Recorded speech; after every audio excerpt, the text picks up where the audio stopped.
There's your problem right there.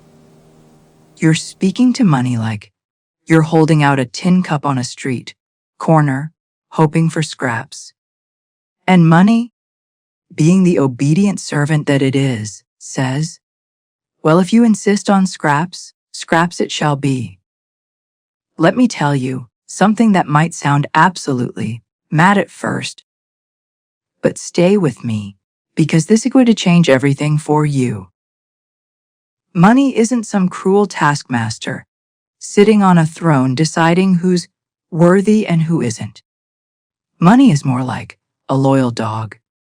Yes, you heard me right, a dog, and right now, most of you are approaching this dog while trembling, speaking in a tiny, fearful voice expecting it to bite you. And what does the dog do? It senses your fear and either runs away or, heaven forbid, actually bites you. But when you walk up to that same dog with confidence, with calm authority, with the expectation that it's going to wag its tail and be your best friend, well, that changes everything, doesn't it? Now, I know what you're thinking. That's all very poetic, but I've got bills to pay. I've got 17 in my bank account. I've got creditors calling me. How am I supposed to speak to money like a master when I feel like I'm drowning? And that, my dear friend, is exactly why you're here. Because you've been doing it backwards your entire life and nobody ever told you. Let me paint you a picture. You wake up in the morning and what's the first thing you do? You check your bank account with the same enthusiasm someone might check a biopsy result. Your stomach drops. You calculate how many days until payday. You think about everything you can't afford. You see something you'd like to buy and immediately tell yourself, I can't afford that. Money is tight. Things are hard right now. And then you wonder why money keeps avoiding you like you're carrying some contagious disease. Here's what's actually happening. And this is where it gets fascinating. Your words, why you're speaking like a beggar, aren't just sounds that disappear into the air. They're creative forces. They're instructions you're giving to the universe, to your subconscious mind, to the very fabric of your reality. When you say, I can't afford it, you're not just making an observation. You're placing an order. You're telling the universe, give me more situations where I can't afford things. And the universe, being the excellent waiter that it is, says, coming right up. One extra helping of lack and limitation. I had a friend, lovely person, heart of gold, who used to say at least 10 times a day, I'm so broke. I'm always broke. I'll never have enough money. And I finally said to her, darling, if you spent half as much energy declaring your wealth as you do declaring your poverty, you'd be swimming in abundance by now. She looked at me like I'd suggested she flap her arms and fly to the moon. But here's the thing. She was already doing the work. She was already putting in the effort of constant declaration and affirmation. She was just affirming all the wrong things. You see, most people think that being realistic about money means acknowledging their lack. They think they're being responsible by constantly worrying about it, by pinching every penny until it screams for mercy, by treating money like it's a rare and endangered species that might go extinct at any moment. But here's a little secret that the masters know. That's not realism. That's just fear wearing a fancy suit and calling itself wisdom. Real mastery over money starts with understanding a fundamental principle that sounds too simple to be true. But I promise you it's the key to everything. Whatever you're seeking is also seeking you. Money wants to flow to you just as much as you want it to flow to you. But it can't flow through a pipe that's clogged with fear, resentment, and declarations of poverty. Think about it this way. If you wanted a relationship and you walked around all day saying, "Nobody loves me. I'm so alone. Love is hard. Good partners are impossible to find." Do you think love would come running into your arms? Of course not. You'd repel it faster than garlic repels vampires. But somehow we think we can do this with money and expect different results. We treat money like an enemy, complain about it constantly, resent people who have it, panic when we don't have it, and then wonder why it's not throwing itself at our feet. Now, let me tell you about the master's approach. A master doesn't beg. A master doesn't plead.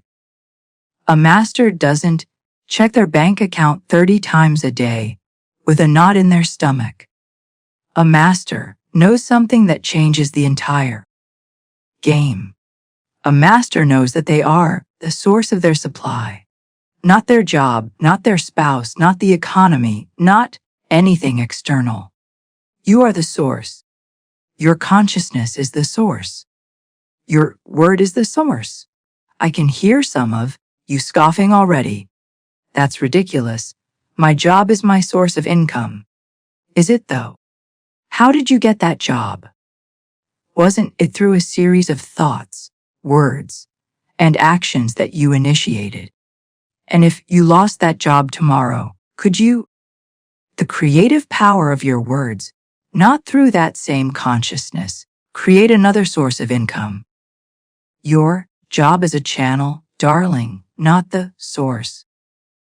The source is the infinite, creative power working through you. Here's where it gets really interesting. When you speak to money like a beggar, you're coming from a place of lack. You're saying, "Please, money, come to me. I need you desperately. I'm incomplete without you." And money, reading that energy, says, "Oh, you're needy and desperate. That's not attractive. I think I'll go hang out with someone who doesn't need me quite so desperately." But when you speak to money like a master, everything changes. A master says, "Money, you are welcome in my life. You flow to me easily and constantly. I am a magnet for prosperism and you multiply under my care." Do you feel the difference in those words? There's no begging. There's no desperation. There's expectation. There's authority. There's a calm knowing. Let me share something with you that might sound shocking. Every single time you complain about money, you push it away. Every time you say, "I can't afford it," you're building a wall between you and prosperity. Every time you worry about bills, you're actually creating more things to worry about. I know this sounds backwards to everything you've been taught, but stay with me because this is where the magic happens. There's a law at work here, and it's as reliable as gravity. It's the law of attraction, but not in that fluffy, wishful thinking way that people mock. This is about understanding that, like attracts like. You're dominant. Thoughts and words create a vibrational frequency, and that frequency attracts circumstances that match it. When your dominant frequency is "I don't have enough," you attract more circumstances that prove you don't have enough. When your dominant frequency is "I am prosperous and money flows easily to me," you attract circumstances that prove that instead. Now, I know what's real bills. I have real debt. I can't just pretend it doesn't exist. And you're absolutely right. We're not pretending anything doesn't exist. We're not denying reality. We're creating a new reality with our words and thoughts.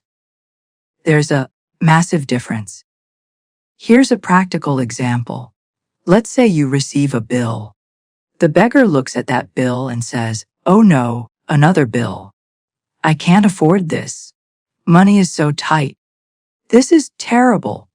And they spend the next week in anxiety. And somehow, magically, more unexpected expenses appear. Why? Because they've set their dial to the frequency of lack and difficulty. The master looks at that same bill and says, "Ah, a bill.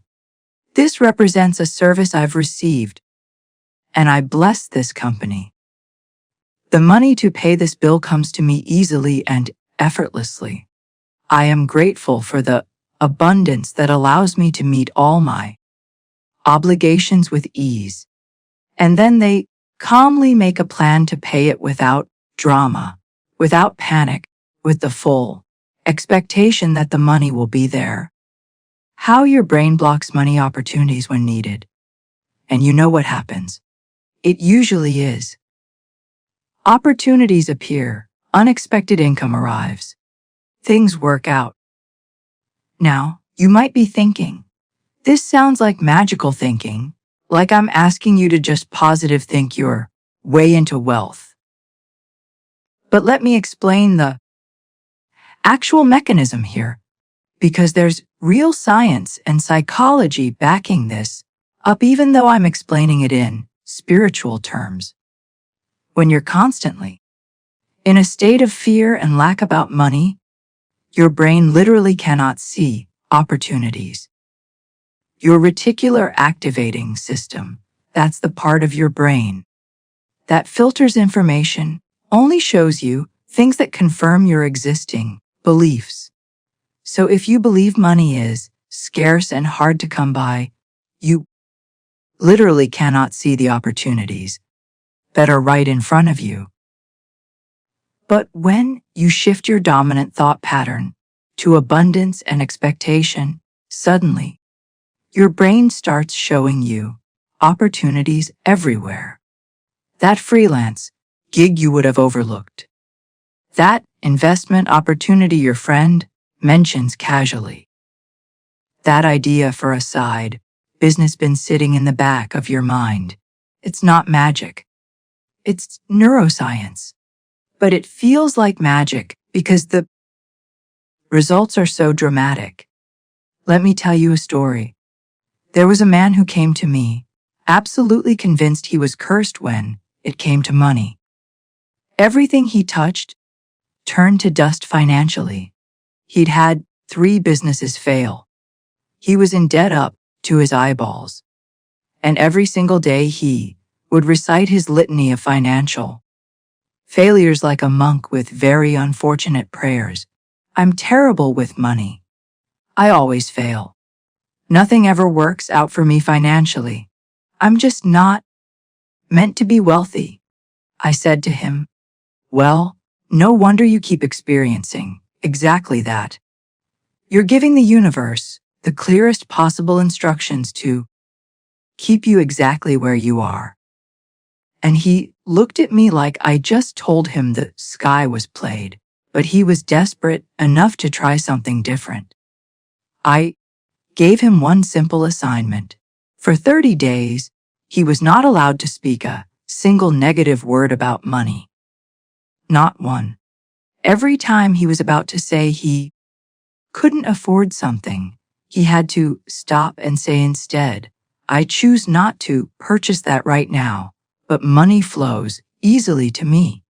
Every time he wanted to complain about his debt, he had to stop and say, "I am becoming debt-free with ease and grace." Every time he checked his bank account with dread, he had to instead say, "I am grateful for what I have and more is on its way." He thought, the man who changed everything in 30 days, it was nonsense. He did it anyway, because he had nothing left to lose. And you know what happened? Within those 30 days, someone contacted him about a business opportunity he would have normally dismissed. He took it because his new mindset made him see possibilities instead of just obstacles. Within 6 months, he'd made more money than he had in the previous 3 years combined. Within a year, he was completely debt-free and building substantial savings. Did the words magically make money appear? No, words changed his consciousness. His consciousness changed his perception. His perception changed his actions. His actions changed his results. It's a chain reaction. And it all starts with how you speak. Now, let me give you some very practical ways to speak to money, like a master instead of a beggar, because I know you're itching for the how to part. First, eliminate these phrases from your vocabulary entirely. I can't afford it. Money 'tis broke. I never have enough. Rich people are greedy. Money doesn't grow on trees. Every single one of these phrases is a instruction to the universe to keep you in lack. Instead, replace them with I choose to spend my money elsewhere right now. Money flows to me from expected and unexpected sources. I am building my wealth. I always have enough for what I truly. Wealthy people are blessed and I celebrate their success. Money comes to me easily and frequently. Do you notice the shift in energy? The first set of phrases makes you feel small, defeated, victimized. The second set makes you feel empowered, expectant, and in control. That's the difference between begging and mastery. Second, start blessing your money instead of resenting it. When you pay a bill, bless the payment. Say, I bless this money as it goes out to serve others, knowing more returns to me multiplied. When you receive money, even if it's just a few coins, thank you for this money. I receive it with gratitude, and it multiplies in my hands. This completely changes your relationship with money. You stop seeing it as something that abandons you and start seeing it as something that flows through you. Third, practice the feeling of wealth right now. You don't have to wait until you're rich to feel wealthy. In fact, you can't become wealthy until you start feeling wealthy. Wear your nicest clothes even on regular days. Set your table beautifully even if you're eating something simple. Walk with your head high. Speak with confidence. Tip generously even if it's just $1. Act as if you're already the prosperous person you're becoming, because in the realm of consciousness, you already are. Fourth, stop the poverty talk. This is crucial. Every time you're about to engage in a conversation about how broke you are, how expensive everything is, how impossible it is to get ahead, stop yourself. Just stop. Those conversations are poison to your prosperity. Instead, talk about your plans, your vision for abundance. Talk about what you're grateful for. Talk about the 5 practical ways to speak like a master. Progress you're making, no matter how small. Here's a fun exercise that really drives this point home. For the next week, carry around a piece of paper in. Every single time you think or say something negative about money, make a mark on that paper. Just a little tick mark. Don't judge yourself. Just notice, at the end of the week, count marks. You're going to be shocked at how many times you've been declaring and affirming poverty. Now, imagine if you'd been declaring abundance that many times instead. Do you see how powerful your words are? Fifth, create a mantra that you repeat daily, multiple times a day. Make it personal and make it powerful. Something like, I am a money magnet. Wealth flows to me effortlessly from multiple sources. I am financially free and generous. Say it when you wake up. Say it before bed. Say it when you're in the shower driving your car waiting in line.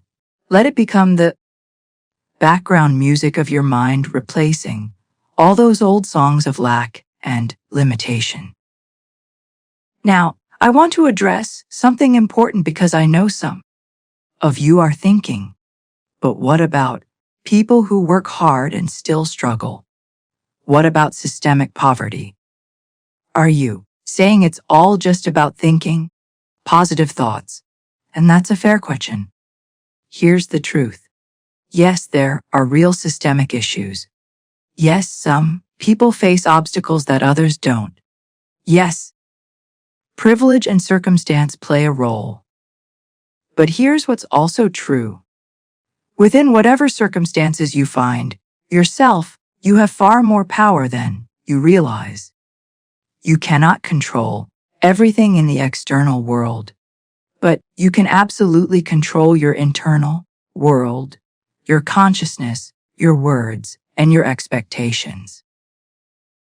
And those things have a tremendous impact on what you're able to create and attract.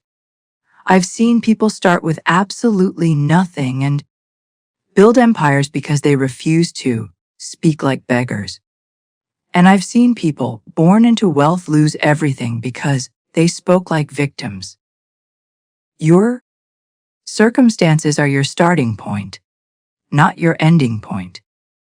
And your words are the vehicle that takes you from one to the other. Let me tell you something. That might make you uncomfortable, but it's important. Every single complaint you make about money is a prayer for more things to complain about. Every single time you declare, I can't, you're ensuring that you can't.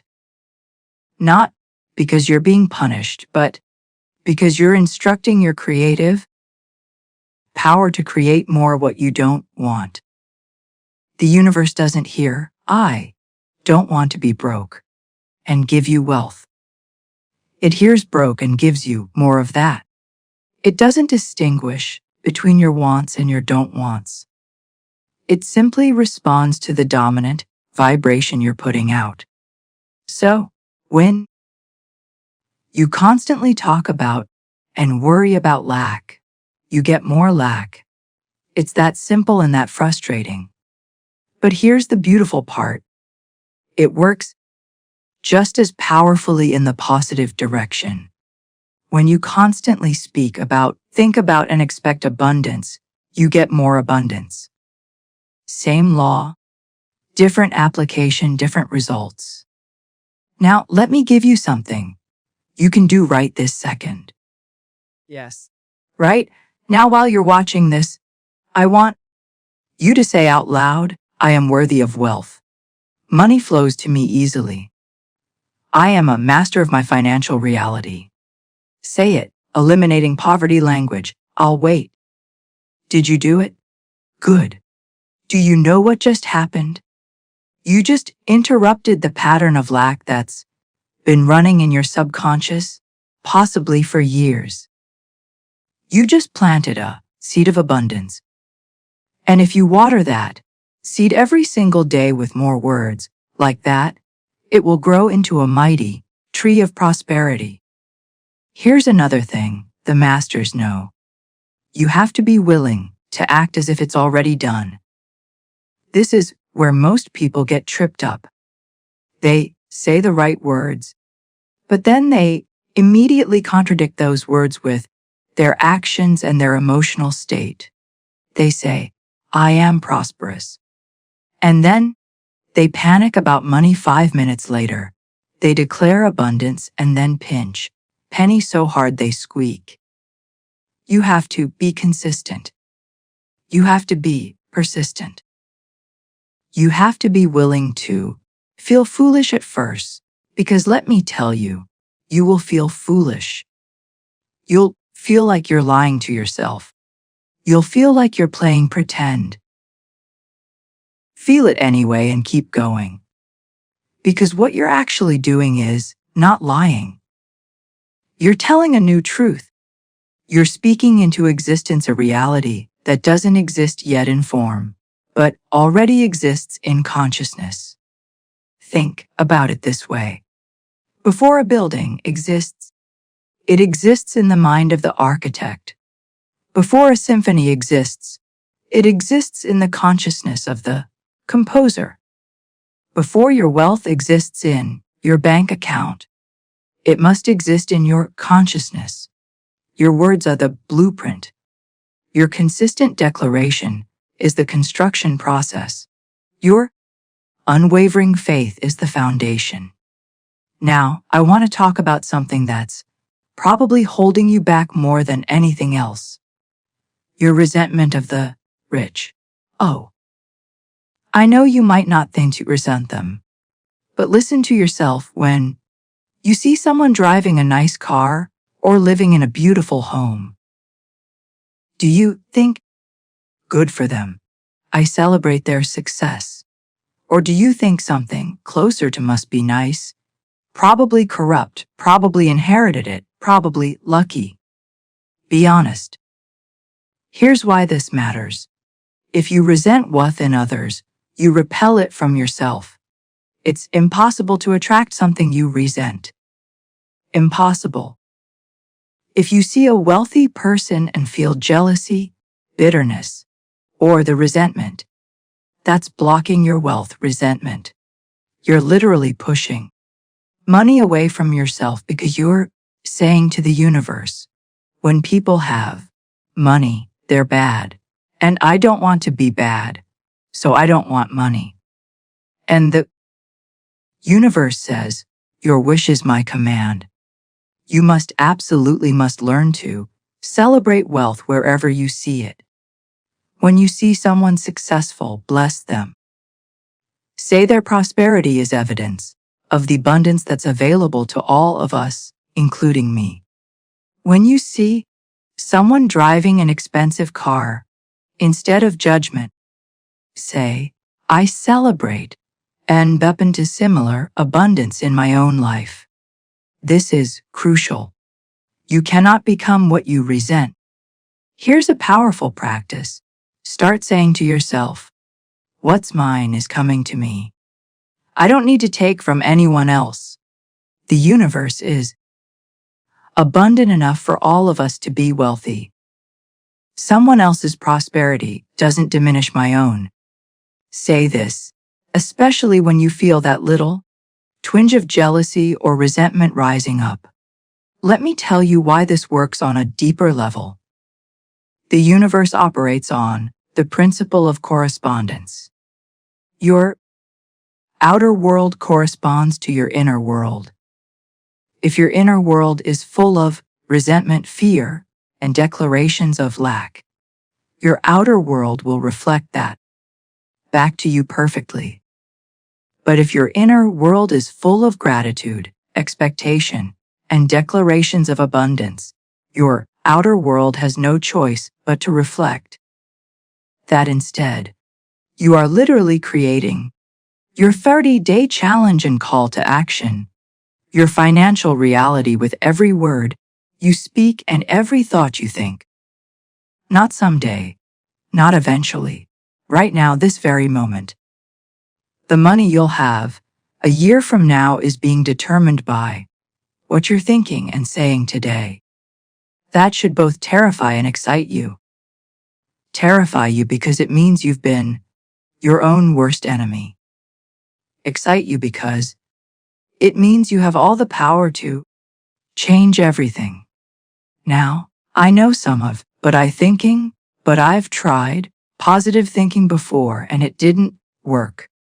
Didn't see immediate results and went right back to your old patterns of speaking and thinking about lack. This isn't a quick fix. This isn't a weekend project. This is a complete reorientation of your consciousness. And that takes time and consistency. The masters don't just speak powerfully about money on the days they feel like it. They do it every single day, regardless of circumstances. They do it when the bank account is low. They do it when unexpected expenses arise. They do it when everything seems to be going wrong, because they understand that their word is the creative force, not their circumstances. Here's something practical you can start doing today. Create a virtual check or a written statement of your financial goal. Write yourself a check for the amount you want to be earning or the amount you want to have in your account. Date it 6 months or a year from now. Put it somewhere you'll see it every day. And every time you see it, say, "Thank you for this money that is already mine, in consciousness and is manifesting in my physical reality now." Not, "I hope this happens." Not, "Wouldn't it be nice if," but a declarative statement that it's already done in the realm of consciousness and is now making its way into form. You might feel silly doing this. Do it anyway, because what you're doing is training your mind to see yourself as the person who has that money. And when your self-concept changes, your reality has no choice but to follow. Let me share one more story before we wrap this up. There was a woman who cleaned houses for a living. She barely made enough to survive. She had 3 children and no support. By all external measures, she should have been speaking like a beggar. And for years, she did. But then she learned this principle and she decided to try something radical. Every morning while cleaning someone else's beautiful home, she would say, "My own beautiful home is coming to me now. I am worthy of beauty and abundance. My financial freedom is manifesting now." She would imagine herself as the owner of a beautiful home. She would feel the feeling of financial freedom. And she never, not once, complained about her circumstances or spoke words of lack. It took 2 years of consistent practice. But opportunities started appearing. She started a small cleaning business. Then it grew. Then it grew more. Within 5 years, she owned her own beautiful home. Within 10 years, she had multiple properties and financial freedom. The houses she once cleaned as an employee looked very similar to the houses she now owned as an investor. Did the words do it? Yes and no. The words changed her consciousness. Her consciousness changed her self-concept. Her self-concept changed what she could see and believe was possible. That changed her actions. Her actions changed her results. It's all connected. And it all starts with speaking like a master instead of a beggar. So here's what I want you to do right now. Today, this very moment, I want you to make a decision. Decide right now that you're done speaking like a beggar. Decide that from this moment forward you will speak to money about money and around money with authority, with expectation, with gratitude, and with the full knowing that you are the master of your financial reality. And then I want you to do something concrete. Choose one phrase you say regularly that reinforces lack and replace it with a phrase that reinforces abundance. Just one. Maybe it's changing. I can't afford it, to I choose to invest my money elsewhere. Maybe it's changing I'm broke to I'm building my wealth. Maybe it's changing money is so hard to money flows easily to me. Just one phrase, but make it non-negotiable. Every time you catch yourself about to say the old phrase, stop and say the new one instead. Do this for 30 days. Just 30 days. Don't worry about anything else. Don't try to change your entire life. Just change this one thing consistently for 30 days and watch what happens. I promise you, You will be amazed at the shift that occurs. And here's the thing. If this resonates with you, if something in you is saying, yes, I'm ready to stop begging and start commanding, then leave a comment below and tell me what phrase you're changing. Share it with the community. There's power in declaration, and there's even more power in declaring it publicly. Say it out loud. Write it down. Make it real. And if you want more of this kind of practical spiritual wisdom that actually changes your life, subscribe to this channel because I'm going to keep showing you how to master your reality through the power of your word. Not someday. Not when circumstances are perfect. Right now, exactly as you are, exactly where you are. Remember, darling, you are not a beggar. You never were. You're a master pretending to be a beggar. And all you have to do is stop pretending. Start speaking like the master you actually are. Start expecting like a master. Start moving through the world like a master and watch how quickly money recognizes its true master and comes running to serve you. Your wealth is not out there, somewhere waiting for you to find it. It's inside you waiting for you to claim it with your words. So claim it, declare it, expect it, receive it. You are the master.